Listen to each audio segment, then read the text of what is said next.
em discussão, hoje falando sobre a terceirização. Ficaram algumas dúvidas durante o intervalo, eu queria até colocar para vocês.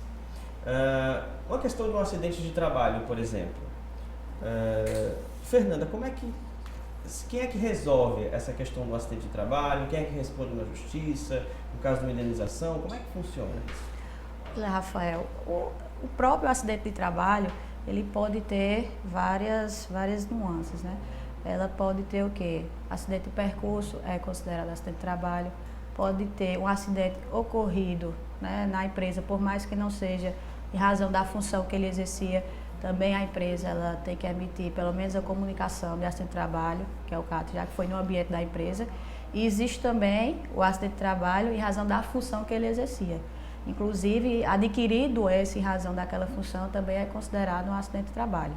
E então, aí quem acaba respondendo para poder indenizar, para dar assistência? Se for atividade meio, né, é a empresa terceirizada, aquela que foi contratada para poder fornecer a mão de obra.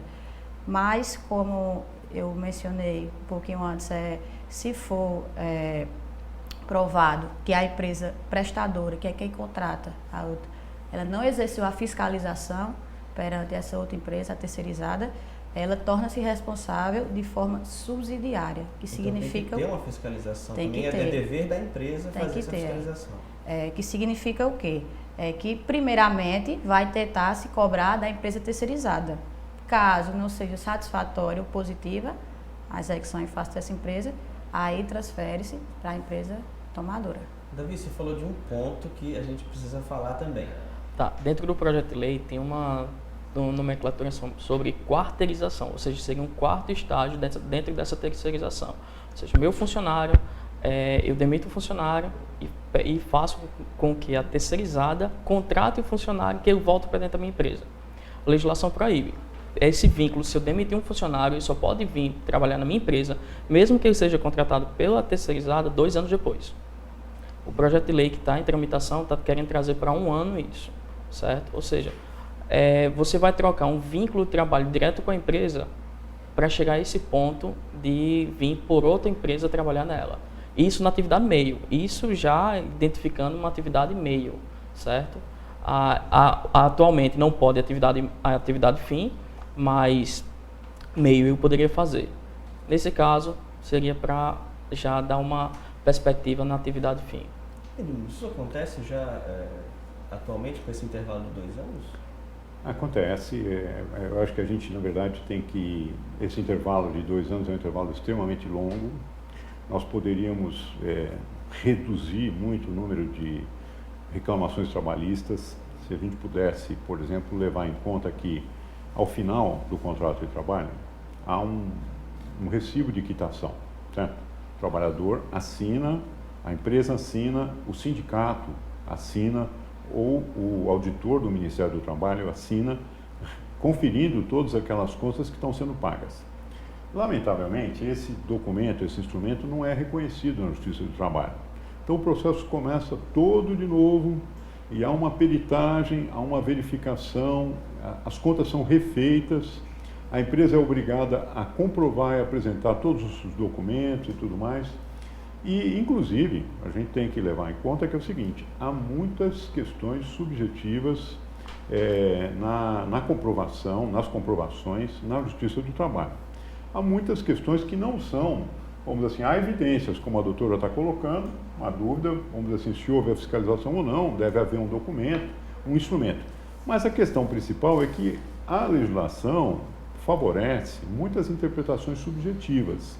Então, aí isso acaba gerando também um número maior de reclamações trabalhistas. Quer dizer, esse documento de quitação que não é reconhecido pela Justiça do Trabalho e depois um prazo excessivo de 2 anos. Quer dizer, se a gente pudesse reduzir nas questões que são, vamos dizer assim, sem justa causa, para 3 meses e com justa causa, vamos dizer assim, ou melhor, com justa causa para 3 meses e sem justa causa para 6 meses, a gente já conseguiria reduzir o número de reclamações trabalhistas, porque tem um outro aspecto que é o seguinte, na Justiça do Trabalho, essa assistência judiciária, a pessoa que reclama, ela reclama sem ter nenhuma despesa para reclamar, entendeu? o advogado necessariamente vai ter que receber alguma coisa dentro do processo, porque não houve custas no início, não é como na justiça comum. Na justiça comum, qualquer pessoa que propõe uma ação, ela, vamos dizer assim, tem que pagar as custas. Então, isso explica também o fato de que a Justiça do Trabalho é a quarta maior despesa no Brasil. Entre as contas públicas do governo, as contas nacionais, a Justiça do Trabalho tem um valor importantíssimo, entendeu? Ela vem depois da saúde, depois da educação, depois da defesa, aí vem a Justiça do Trabalho, entendeu? Entre as maiores contas. E a gente tem que levar em... Bem, é preciso que a gente agora reconheça que todos precisamos apertar o cinto. Então, estamos numa situação, o Brasil está extremamente endividado, nós tivemos um retrocesso de cerca de 10 anos, agora mesmo, só para tocar ainda mais um número sobre os automóveis, as vendas de automóveis em 2016, elas caíram abaixo das vendas de automóveis de 2006. Então, bem, por aí você vê, os pátios das concessionárias estão lotados de veículos, os pátios das fábricas estão lotados de veículos, e as empresas estão criando as formas de conseguir conviver com isso, tentando exportar, mas o fato é que o mercado brasileiro não está absorvendo a produção de muitas indústrias brasileiras. Então, a gente tem que ser realista e tem que vender melhor o nosso produto lá fora. Vocês acham que essa situação nova da terceirização, ela pode gerar mais empregos? No caso, poderia aumentar o número, mas a gente tem um problema aí que pode aumentar o número com salário mais baixo. A gente tem isso. Aumentando a rotatividade. Aumentando a rotatividade, a insegurança, a instabilidade. Isso aí já são outros problemas, estresse do trabalho. E assim, doença do trabalho por causa desse estresse. São inúmeros os pontos. Agora, o que é que pode ser vantajoso? Na terceirização, quando você não tem o meio-fim. Eu ainda sempre acredito. Por quê? Porque a cultura organizacional das empresas estão mantidas, certo? A organização delas estão mantidas, o trabalho delas se mantém. Quanto à questão do número, não. O que é que a gente tem que ver é a legislação trabalhista em si. Por quê? Você vai ter uma empresa hoje, do lucro presumido real, são 30 e poucos por cento em cima da folha de pagamento que você tem que ter. Você paga 20% patronal, você paga 8% do FGTS, aí você vem INCRA, salário de educação, FIEP, você vem todos os outros aí junta. Por exemplo, na minha empresa eu pago 5,8% em cima da folha de pagamento para essas demais ações, SESI, Senai e tal. Então assim, todos esses índices, eu vou aí para 30 e poucos por cento da minha folha de pagamento. É muito pesado. Eu posso me livrar disso, em vez de pagar esses 30 e poucos por cento, pagar 20% a mais do que eu pagaria a ele e terceirizar, é vantagem. Só que se acontece algum problema, eu sou corresponsável. Então, aumentaria? Aumentaria. Só que perderia muita identidade caso seja atividade fim, certo? E só para a gente fechar, para fechar esse raciocínio, assim, a gente tem uma legislação, em certos pontos, muito avançada. Só que a gente não tem maturidade cidadã para aguentar tal legislação. Eu vejo que é importante a gente terceirizar em certos pontos até atividade fim, certos setores, mas não dá para fazer isso em qualquer setor. Eu não posso chegar e fazer uma lei que vá para qualquer setor. De forma irrestrita. De forma irrestrita. Isso daí é que eu vejo prejudicial à lei. Fernanda, atualmente, quando a empresa que está oferecendo o serviço, a terceirizada, né? Isso. Ela quebra e aí os funcionários ficam sem receber, aí entra na justiça, tem muitos casos assim? Isso. Inclusive, entrando um pouco, se o senhor me permite discordar um pouco acerca do termo de quitação, certo?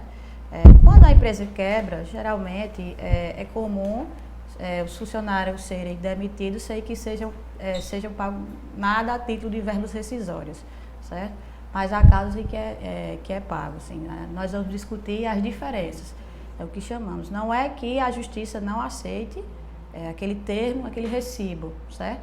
Mas é o que acontece. Quando se alega hora extra no salário base que é utilizado, né, para fazer aqueles cálculos rescisórios, quando o empregado vai sair, as horas extras elas não estão incluídas. Então, assim, a justiça, ela aceita, mas ela vai ver se realmente aquilo está certo. No sentido de que o quê? Se ficar reconhecido que havia prestação de horas extras e elas não constavam no contra-cheque, ou seja, para várias verbas salariais, as horas extras não entravam na base de cálculo, como FGTS, como férias, 13º e tudo mais. Então, o que é que acontece? O juiz entende que o quê? Tudo bem, você pagou aviso prévio, pagou 13º, pagou férias, mas não incluiu. Então, vai pagar agora as diferenças disso aí. Então, assim, se o senhor Edmundo me permite discordar um pouco, é nesse sentido. Não é que a justiça ela não aceite. Ela aceita, tudo bem, ela entendeu que você pagou por aquilo ali. Mas vai em sentença, né, ficando reconhecido. As verbas diversas, um exemplo, hora extra, adicional noturno, algumas verbas, né? Então, justamente, então vai haver o pagamento disso aí. Com relação às demais verbas, o que é que acontece? Se houver a condenação, certo? Reconhecendo, seja a responsabilidade de forma solidária, que geralmente ela acontece com o quê? Quando a atividade é fim, certo? Reconhece o vínculo diretamente com a empresa tomadora, então é responsável de forma solidária, que significa, pode executar uma ou outra. Tanto não tem. Porque na subsidiária ela tem uma ordem de preferência, que é o quê? Primeiro a terceirizada. Caso não consiga, aí segue para a tomadora, mas na solidária não. O que é que acontece? A súmula, né, que trata da terceirização, súmula 331, ela diz o quê? Que a empresa tomadora, mesmo na responsabilidade subsidiária, ela é responsável por todas as verbas trabalhistas. Perfeito. Então, se pagar férias, 13º, ela será responsável. A gente está com o tempo estouradíssimo, mas eu vou dar um espaço agora para cada um de vocês fazer uma consideração final a respeito desse tema da terceirização. Vou começar de lá para cá agora, tá? Vou começar com o Davi. Davi, muito obrigado por ter participado daqui do programa. Bom, eu que agradeço o convite, agradeço a todos aqui. Bom, minha posição, me posiciono assim, de uma forma bem relativa. Caso a PEC, caso a lei saia no sentido de especificar quais são os setores que pode haver uma maior abertura para a terceirização, eu sou totalmente a favor. Por quê? Porque realmente vai dar um impulso à indústria que a gente precisa, certo? Mas caso não, se a lei vem para abrir de forma geral, como está agora, a situação de qualquer atividade fim, a gente pode terceirizar, eu me posiciono de forma contrária a isso. Perfeito. Fernanda, obrigado pela participação. Obrigada, Rafael, que eu agradeço. Ok. E o Edmundo, muito obrigado, Edmundo Barbosa. Eu agradeço também, acho importantíssimo que a Casa das Pessoas, a TV Assembleia, promova esse tipo de discussão. Acho que isso é muito saudável e quanto mais a população tiver esclarecida, menor número de acidentes do trabalho, por exemplo, a gente vai ter. É preciso que a gente lembre que no ambiente de trabalho é preciso, vamos dizer assim, que a gente tenha uma escolaridade melhor, é preciso que as normas, inclusive as normas do trabalho, sejam também bem compreendidas por todo mundo que está envolvido, principalmente para a segurança. Então, eu agradeço bastante, acho que a gente vai superar esse momento e vamos entrar num novo ritmo de desenvolvimento nos próximos anos. Muito obrigado. Mais uma vez. A discussão teve que acabar aqui, mas ela pode continuar aí do outro lado da telinha. Leve cada um desses argumentos que você ouviu durante o programa para discutir no seu espaço de trabalho, na faculdade, até com a família mesmo, com os amigos, nas rodas de conversa. E nunca deixe de se informar, sempre com qualidade, porque só assim você vai ter uma boa opinião formada sobre esse assunto. Até o próximo programa.